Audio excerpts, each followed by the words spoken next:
Come find out how to paint Rebel Troopers fast and easy. Spiking bits. Welcome back, Hobby Maniacs. I'm Rob Bear, and today we are showing you how to paint the new Rebel Troopers fast and easy from Star Wars Legion, the new tabletop miniatures game from FFG. Of course, our friends over there gave us this stuff early, so we were able to get out a whole lot of great content for you guys, from how to play the game to unboxings to also painting tutorials, which I'm super stoked about because I never had the opportunity to actually paint these models and play them on a grand scale on the tabletop. So let's get over to the paint station and do our thing.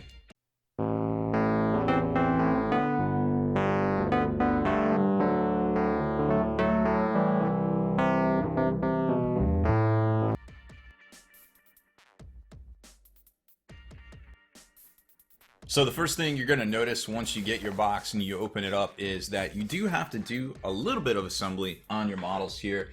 I've already got one pre-assembled that all you had to do was just kind of put the arms onto it. So once you get that done, I would suggest gluing him down to some separate bases, but if all you have are the bases that came in the box, that is okay too. And just glue them down to something, and then we're ready for some primer. Now, for the majority of these tutorials, we are going to use the Army Painter spray primer system. I love the Army Painter paints. These are amazing for doing this kind of work because you can color match all of your colors on here to the primer, so you can go back and quickly fix your mistakes very easily with this stuff. Now, to prime, never do this inside. We are doing this inside. I have a little bit of a vent, and I'm going to hold my breath, well, as much as I can.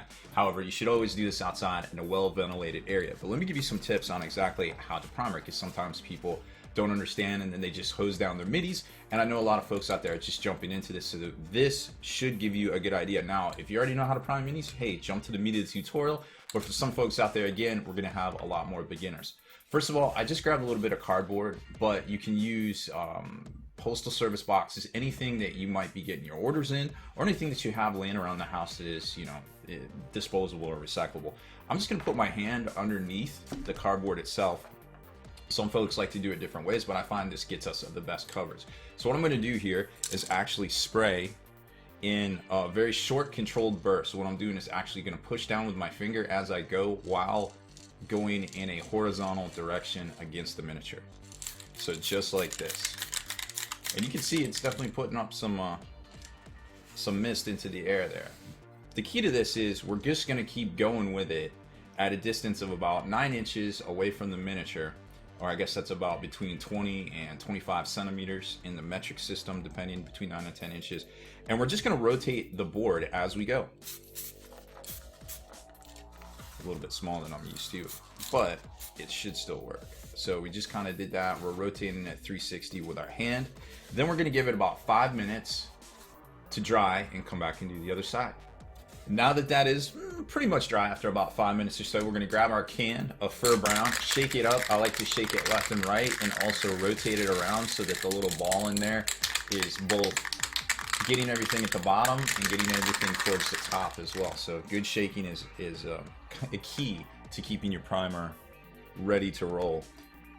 Then we're going to flip it over on its back, because like I said, this should be dry already. Now you might not have to wait 5 minutes or so, because if you have like 10 models and then you're going to pick up and prime another model, another 10 models like you're doing the starter, and just go in assembly line fashion, by the time you get back around to these, they would have already been dry. Then you can flip them, grab your primer. Another good thing to do is write the primer name underneath it. It is printed, but just in case that gets rubbed off, so that way you're not priming your Rebel Troopers white and your Stormtroopers brown or something like that.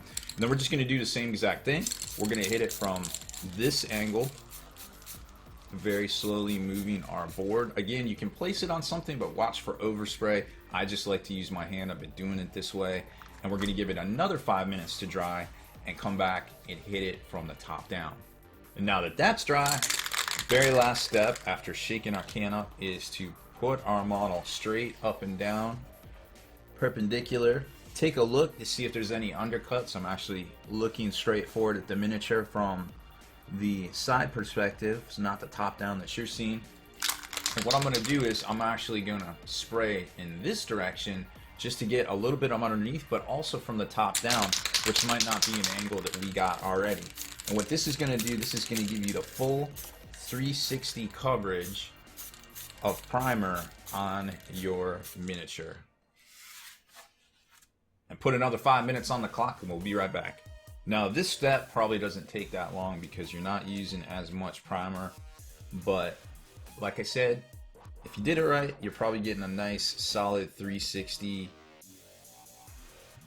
coverage of the primer. Now here's why using the Army Painter color match system is so clutch, because they sell bottles of all of their primer. Here's the Fur Brown, 100% guaranteed match. We're just gonna put a little on our palette already. Grab some of this. We're just gonna get in here and get like the underneath of this coat right where we missed some. So it's not worth squirting a bunch of primer up in there just to get gobs and everything over on everything else. So sometimes you do have to go in your nooks and crannies very, very remotely, sometimes in these overhangs, and just get in there and nug it out and get your base coat done. I'm not going to worry about the gun because the gun is going to be black, but there you can see 100% color match from the primer to the paint itself, which is wonderful. It's almost like hobby magic. I love Army Painter stuff, and I'm really glad that we have it to show you guys on this desert paint scheme of this man right here. So there you go. There is how to prime your miniature. So step 1, assemble and prime your miniature is complete. Now it's time to do some base coating.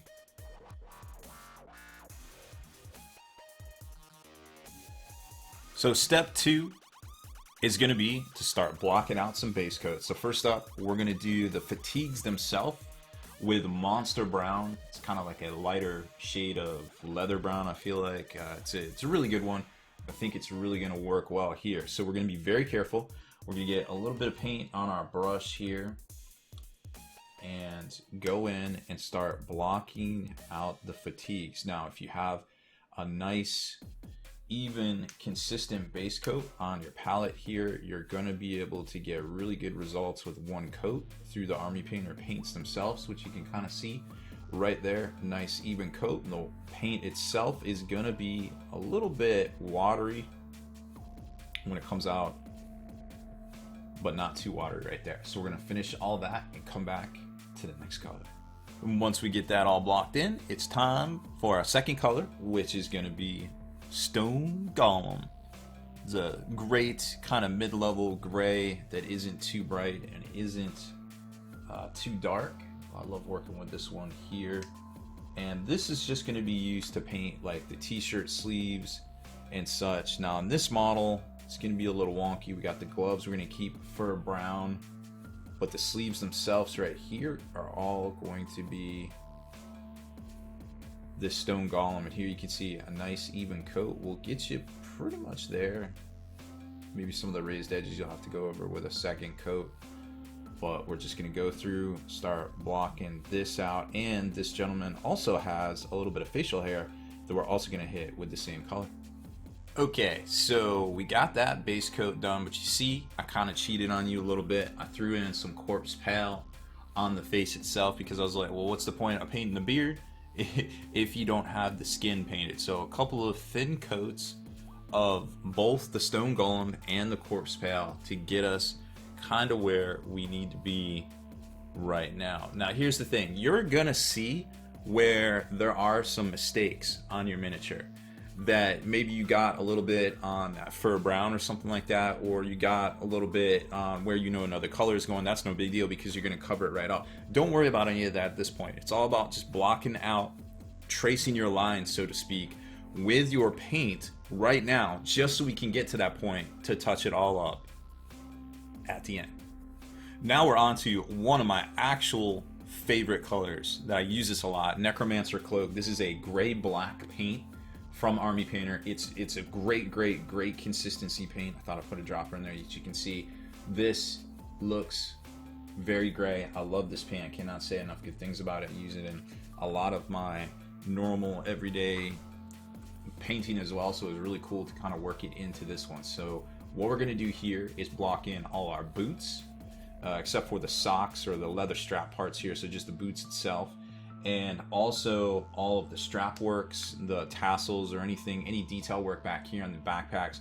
This is more of a almost like a mechanical backpack type deal, but there are some that you're gonna see in the Rebel Squad that's an actual like normal kind of canvas style backpack that is going to have lots of straps and traditional pockets and things that you would expect. So we're just going to get in here, slowly block it out. You're going to notice that it's a darker color. So we're going to probably have one coat coverage here on this one because it isn't as light as some of the other colors. We're also going to hit the helmets up here and things like that. So let's get to it. While we're still in here blocking out all of the grays with this Necromancer Cloak, I wanted to bring up a little tip for everybody out there. I'm not sure, you know, veteran and beginner alike. One of the things you can do to save time when you're painting, one of the biggest things you can do, is always use the direction you're at to dictate what you're painting. Like right here at this particular angle, I'm just going to get in here and I'm going to get this belt area. I'm going to get this strap down under the underarm right here. I'm going to make sure I get both sides of this boot and this hat right up here, or this earpiece or whatever it is. You notice that I'm not going to keep moving the model, swiveling, moving the model back, swiveling, and stuff like that. That actually slows you down. If you work in a 360 kind of uniform type direction, not only do you not miss any spots, generally, I always miss something, I don't know how, but you also save yourself time by not going left, right, and then getting all convoluted and have the potential to miss a particular detail. So just a little pro tip there. I find it helps me out to work in one uniform direction as I go and block out these details. And now with that all blocked out, we're just down to one color, just black itself, to block out that gun. It's the biggest part of the model, so it is going to be the most time consuming, but the journey of 1,000 brush strokes began with the first one. So we're just going to grab some black paint from the Army Painter, which also is the color match. It's great stuff.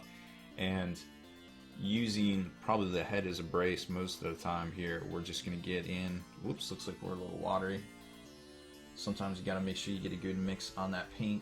Twist the end of your brush, and that makes all the difference in the world right there. So we're just going to go through, carefully block all this out before we get to our touch-ups, or our highlights, and then our touch-ups. So now we got the black all blocked in there really well. It takes a little bit longer than everything else, but that's just the nature of the beast because it is so much surface area there. Now we're going to grab the darkest metal that Army Painter makes. It's just gunmetal. And because we're about to do a wash on this, we need to get some contrast on the gun itself, because we just didn't do a gray and then it, you know, kind of gets washed down into a lighter one. So we're just going to go in here and gently kind of highlight some of the edges and such with this dark metal here, because then it's going to get washed and create its own contrast from there.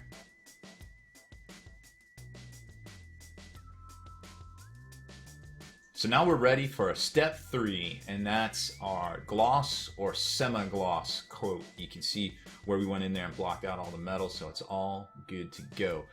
Now grab I guess a semi-gloss or a gloss spray aerosol. Army Painter makes a satin and a matte, I think. I'm not sure that they have a gloss.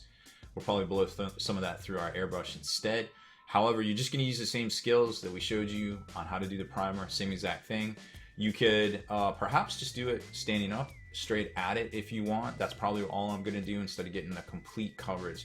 Now the reason we're doing this now, because you're like, hey, the figure's not done. Well, it could be at this point if you just want to, you know, base the figure, skip the video ahead to the basing part. You would be done. This is perfectly tabletop quality, 3-color minimum standard, and you know, will look great in droves of miniatures. But we're gloss coating it now to do a wash and come back and detail it out just a little bit more. There it is. We've got our glossy coat. You can see it sheen in the light right there. We're ready to give this bad boy a wash. We're going to use some of the strong tone, the wash from Army Painter. You want the one that says the wash at the bottom, not ink. There is probably still some stock out there running around that says ink. That is not going to work for you. You can put the wash in a little water bottle cap if you want. I'm using a palette off screen. Either way is correct. Now we're just going to grab some on our wedge brush here. They make wash brushes, but I prefer this wedge brush to do all of my wash work here. And when you're ready, just get in here and start at the top, because we're going to let gravity do its work. There's no sense reinventing the gravity wheel. and just knock it all out and give it a nice even coat all over everything. I'm trying to stay away from the face because we're going to do probably a dark color for our dark wash with that, but everything else is going to get a nice coat of the strong tone all up underneath here. And we're going to include the sleeves, even though they look very bright. A brighter color, that's okay. So we're just going to slop it on really thick and go back and dab.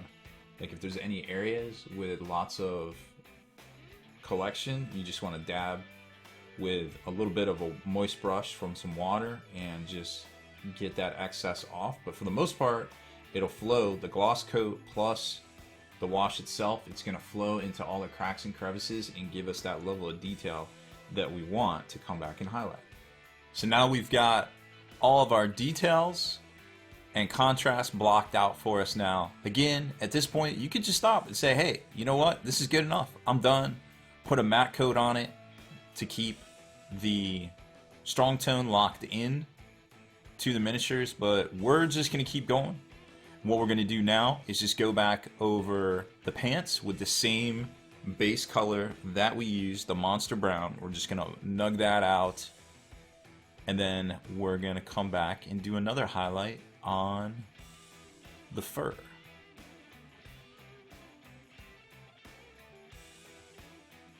So just grabbing a little bit of our Monster Brown again. Hopefully you still have some left on your palette.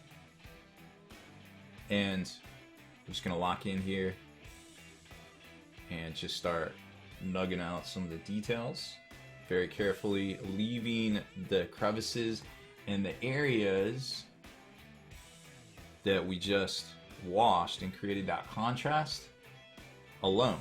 So we're almost like highlighting this, but not too crazy. Now you could add a little bit of any color to this really to make it stand out, but overall what we're trying to do is just kind of create that contrast again, but also have a highlight color on top of it. So we're just going to go through and kind of do that, just bring out those fatigues over everything.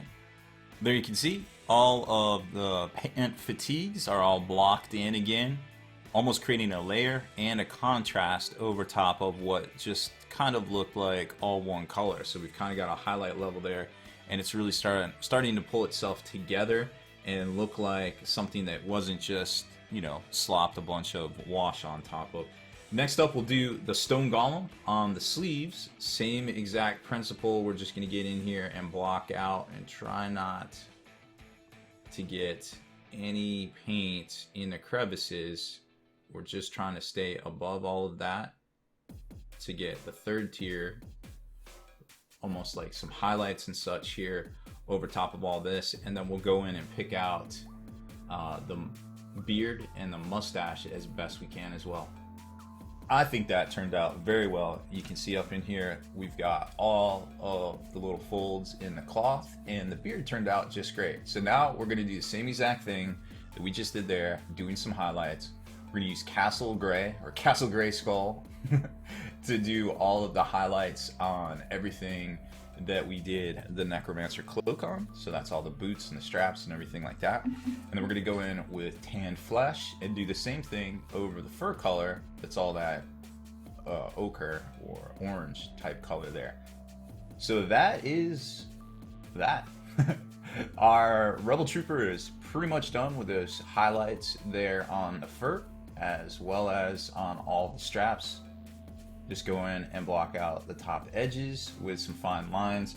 Remember, one of the easiest ways to do this is to go perpendicular to the straight edges like this instead of trying to physically brush it on. Get a little paint on your brush and you can go like that, and that's a great technique to get all those lines accomplished nice and straight. And then you'll have to go in and paint them with the brush itself on the sleeves and things.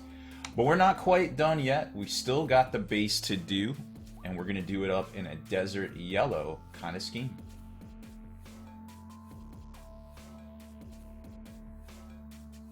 So the first step to basing your miniatures is a nifty product called Vallejo Coarse Pumice. It comes in this can. It runs about 10 bucks, but they have smaller versions of it that you can buy, or conversely, you can just use playground sand and some PVA glue, which is a fancy way of saying Elmer's glue out there. It's just the white Elmer's glue from school. I like this stuff because you have firing arcs on some of the bigger templates, so I use this. All it is just kind of like a paste, and with a ladle-like device, you're gonna put this onto the bases, and then using that same technique we used to prime our miniature, you're going to prime your base desert yellow from Army Painter after the texture itself dries. There you can see a profile view of all the texture after it dries. It takes about an hour or so. So do all your bases at once if this is the way you want to do it. And like I said, for the firing arc ones, after it starts to dry, you can just go in with the same tool and notch out where all the firing arcs are with that same tool, because they're actually into the base itself. So easy game, easy life when it comes to that. So once you have your base all primed up and dry, it's time for the next step.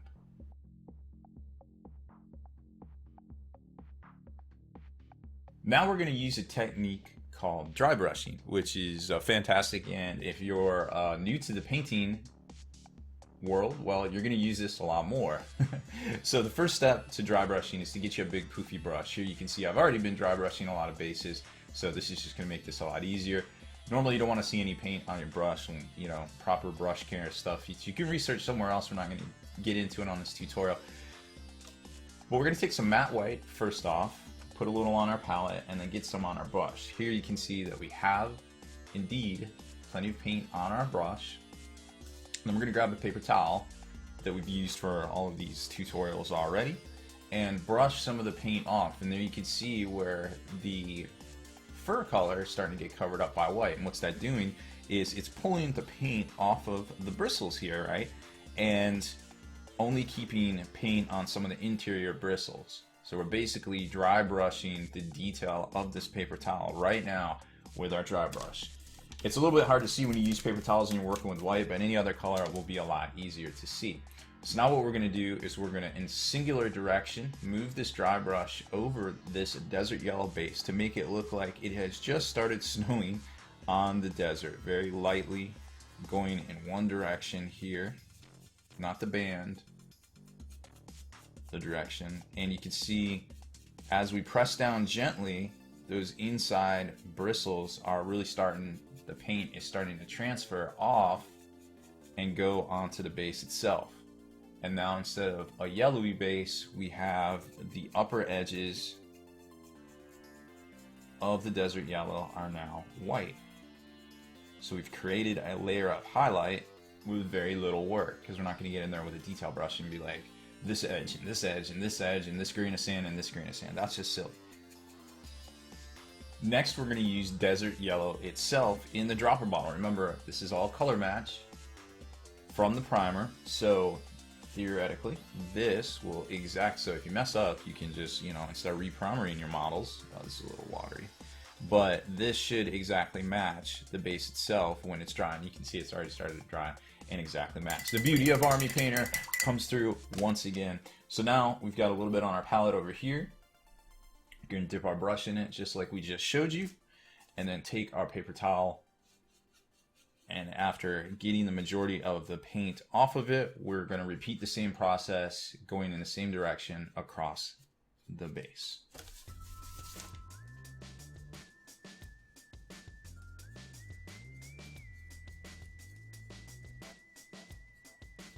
Remember to not go back and forth. You don't want to go like this. You're not painting a fence. You're just painting in one direction. And this is going to build up a consecutive highlight level to the desert that's starting to create texture instead of one just big color right there. And the third step to basing is to grab your white again, to get in that sweet burned out sandy desert or white sands, that Tatooine plains, is to get some white again, get it off your brush, and very gently. Again, go in one direction with your brush. And now you have a beautiful looking desert sand base right there. Check that out. That is awesome. Now the only thing that's left is to glue your miniature back to this base, or to clean up any of the paint that you may have gotten on your miniature, because if you kept your miniature glued to this, you can paint desert yellow all around the base itself if you want, but the best idea is to paint these separate.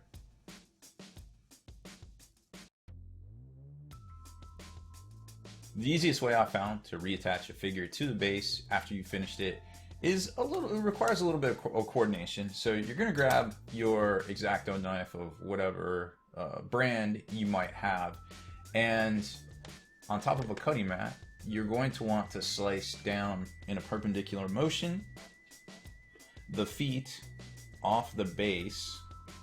Hopefully you didn't use that much glue, but sometimes it's difficult. And with a thorough flush motion against the base there, you're going to push through to the figure and rotating it as needed. I'm right-handed, so I feel like this is a good way to go right here. Again, lining it up perfect so you can make one solid motion, pushing against the base. And there it has come off successfully without slicing through the foot. Now we're going to grab a little bit of hobby glue and attach the miniature to the base, just like we attached all the arms and everything onto this. And after you get your miniature attached to the base, paint the lip with desert brown, or excuse me, leather brown paint, one of my faves as well. We use that on the stormtroopers quite a bit. Go around the whole base with several thin coats. With a little bit of luck, it'll only take you 2 for that coverage there.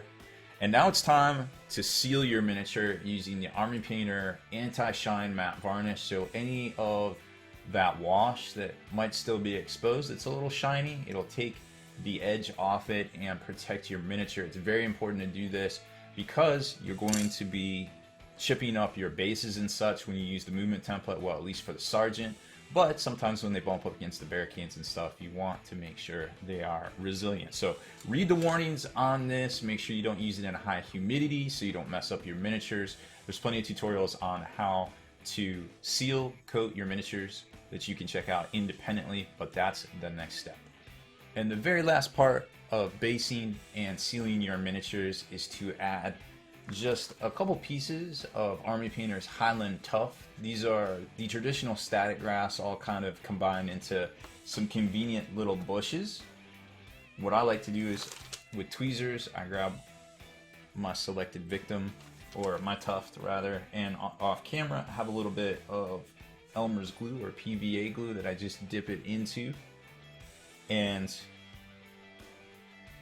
just tweezer it to the base right there.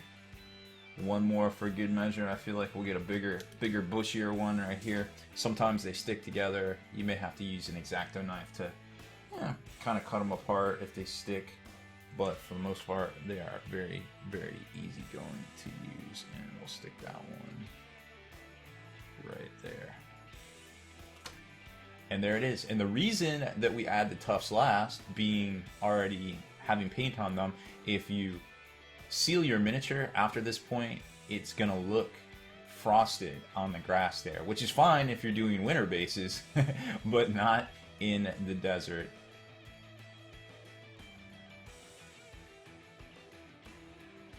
And there's our completed figure.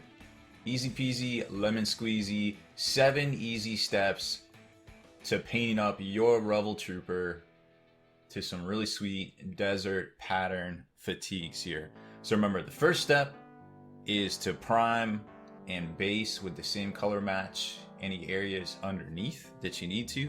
Second step is to get all your base coats on and start blocking everything out. Third step is that really sweet gloss coat that's going to allow the fourth step of your wash to get into all the nooks and crannies and create that contrast that we're going to carry through step 5, all the highlights, getting in there and creating an additional layer of highlights into basing and sealing the miniature itself, and then boom, the desert tufts on top of that. So that's it. I hope you enjoyed this tutorial on how to paint your very own Rebel Trooper for beginners, I hope. If you have any questions, make sure you leave them below. And if you like these type of features, work out those hobby muscles, hit that subscribe button, and turn on notifications so you can be the very first to like and comment on all our additional Legion features. Deleted scenes, bonus content, and all the interviews and post-game wrap-up videos can be located in the Hall of Veterans on thelongwar.net. Visit thelongwar.net today and try a week completely free with no strings attached. That's not all. Thelongwar.net is also your hobby resource for exclusive early access with an ad-free experience to all your favorite videos. Members of the Hall of Veterans gain early exclusive access to multiple hobby videos.